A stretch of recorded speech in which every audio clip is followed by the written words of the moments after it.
just want to say I find it interesting. There's been a lot of interesting things happening on the podcast, but as soon as we start talking about God, universe, frequencies, the camera goes out.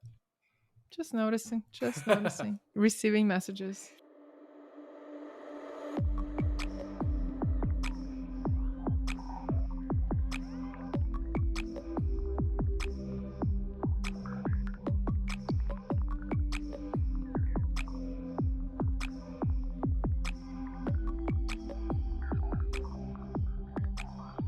Now, there's a spiritual aspect over to how I started Would love because, to hear that.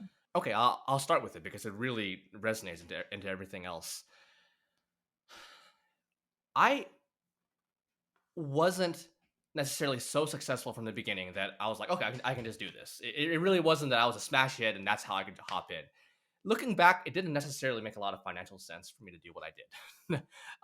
And some people would call it stupid. When I was taking care of my mom, that's really when I felt like I was being brought closer to God.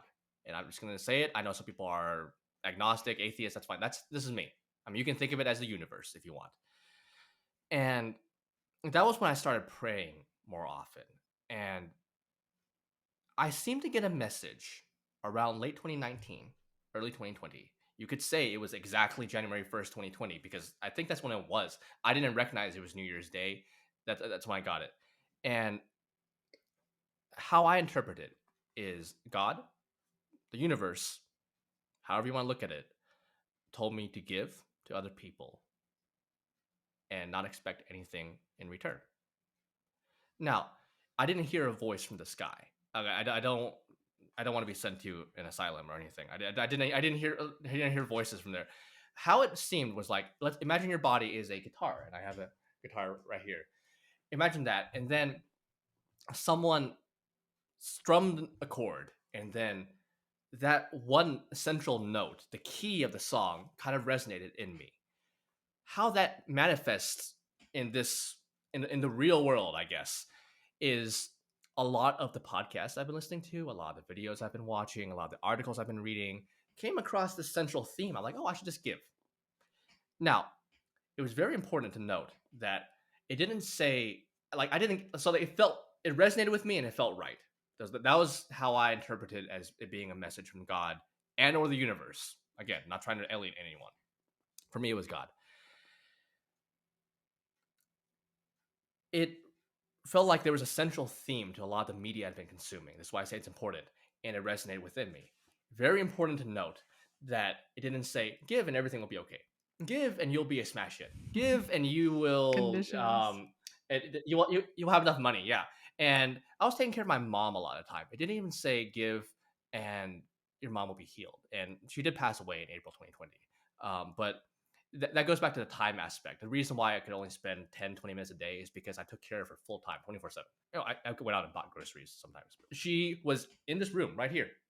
Was where I took care of her. Was where I took care of her. Her bed was right here. I slept right there. She had a stroke. She couldn't walk or talk by herself.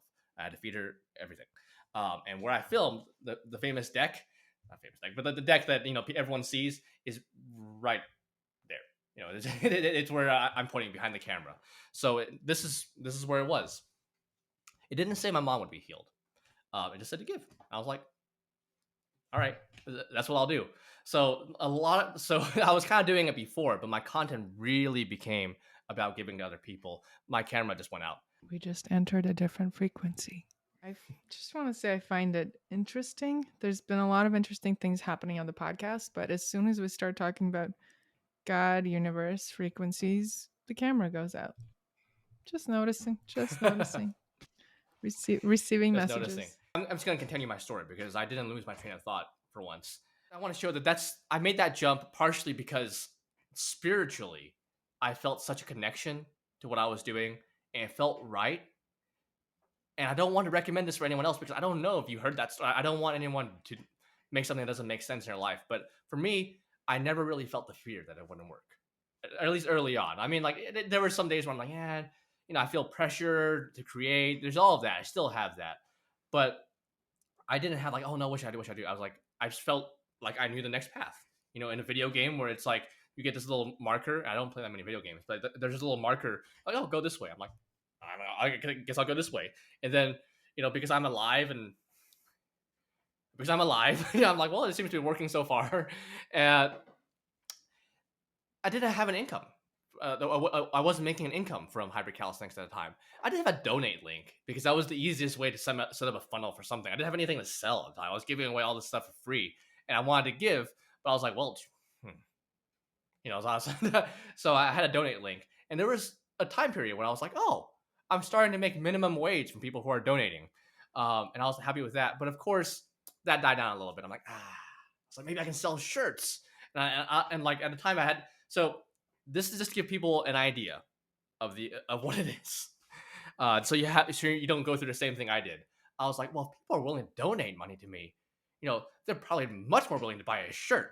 So I was like, I came out, and this is when I designed the shirt. This is I made this logo. I'm like, cool, we'll put this on a shirt. I was like, that looks nice. I'll wear it. And then I put it on TikTok. Fewer people seem to be much more willing to give me money than to buy my shirt. I'm like, man, I was like, does it just not is it just not good?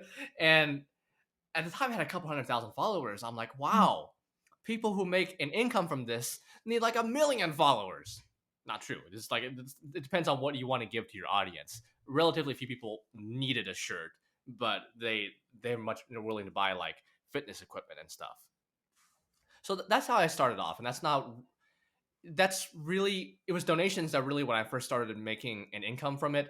I actually very recently closed my donations link because at the time it was set up for medical expenses for my mother, and later on it was for like funeral and internment costs of my mother.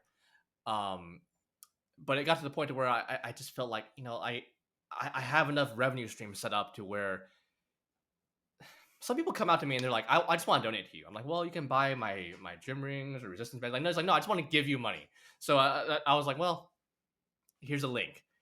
I closed that and it might just stay closed for now because while I love those people for saying that, I'd rather they just take the money and invest it in themselves. And if I have a donate link, there's always that chance of them like, well, no, I want to invest in Hampton. And I was like, well, yeah, but I'm doing okay right now. Thankfully, I'm blessed enough to be doing okay. Again, a dangerous thing for a content creator to say, but right now I have enough views, I have enough followers. Instead of doing something for me, I recommend that you take the steps and you do something for yourself. You take the time and the money that you would have spent, like, oh, I'm going to go follow Hampton on Instagram. Do that if you think it's going to benefit you. But also, if I had a choice, do something that would benefit you.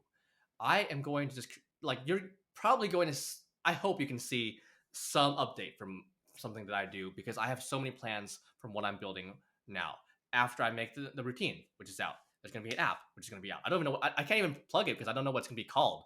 Okay, so I'm going to create the same thing I did for fitness. I'm going to do for content creation. It's going to be hybrid creators. I'm going to create a free course for anybody who wants to benefit from my experience and knowledge doing this. It's going to be out there.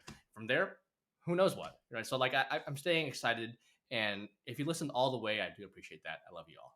Thank you for all the gifts and the beauty and love Great. and the fun and the laughs that you bring through your content, through who you are. And thank you, everybody, for listening. And let us know what you're taking away from this. Tag us on social media. Um, I would love to see how you're applying whatever spoke to you, whatever moved you into your own life. So have a blessed day, everybody.